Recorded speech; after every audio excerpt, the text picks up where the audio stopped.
Isa sa paraan para maging mas kapani-paniwala tayo dun sa ino-offer natin yung negosyo ay yung pagbibihis ng maayos. Every time na ipine-present natin, ipinapakilala natin, or meron tayong tao na gusto nating ma-impress dun sa ating negosyo. 'Di ba? Para maging mas kapani-paniwala na talagang kumikita tayo dun sa ginagawa nating negosyo, kinakailangan yung bihis natin ay maging formal siya or naka-business attire tayo kasi yun talaga yung tingin ng tao sa mga tao na kumikita at nag-aalok talaga ng negosyo. What if, for example, nakapambahay ka or nakabihis, maglalaba ka ng mga damit nyo, tapos tumawid ka muna dun sa kapitbahay mo or sa someone, pumunta ka sa isang tao na hindi mo kilala and bigla mo siyang inofera ng negosyo. Tapos ang sabi mo sa kanya, alam mo dito sa negosyo na to, pwede kang kumita ng malaki, pwede kang magkaroon ng financial freedom, pwede kang magkaroon ng time freedom.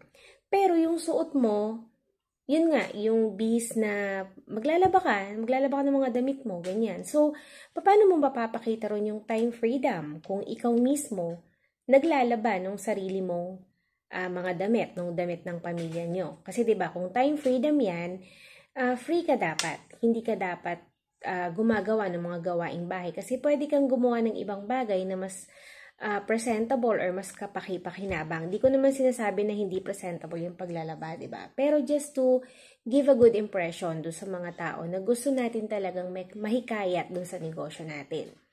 Paano natin sasabihin na meron kang financial freedom kung makikita nung inaalok mo ng negosyo is ikaw talaga yung naglalaba nung lahat-lahat ng damit ninyo buong mag-anak? Siyempre, ang tanong niyan, bakit hindi ka nalang kumuha ng tagalaba ng damit nyo? Total, itong negosyo mo naman is nagpo-promote kayo ng financial freedom, diba? So, para na lang wala tayong naibigay na impression sa isang inaalok natin ng negosyo at maging questionable pa yung kiniklaim natin dun sa ating ino-offer na business, pinakamaganda na magsuot tayo ng maayos, magsuot tayo ng formal bago tayo mag-alok ng negosyo.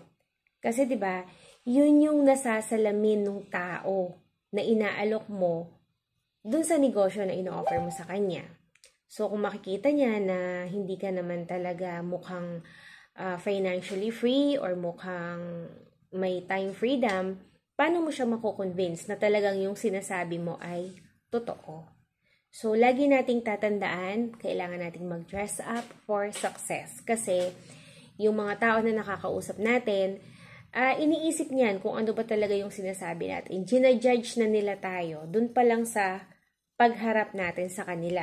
So, kung gusto nating i-present sa kanila na dito sa negosyo natin is may time freedom tayo, may financial freedom tayo, gawin na natin sa itsura natin. Kasi pag nakita nila yon, 80% ng presentation mo sa kanila to convince them na talagang sila ay magiging financially free and maraming oras sa pamilya or sa kung ano man nilang gustong gawin, kailangan makita nila yon sa'yo. So, yun lang guys, lagi nating isipin. Tandaan nating lahat, dress up for success para maging mas successful tayo sa ating negosyo. Bye!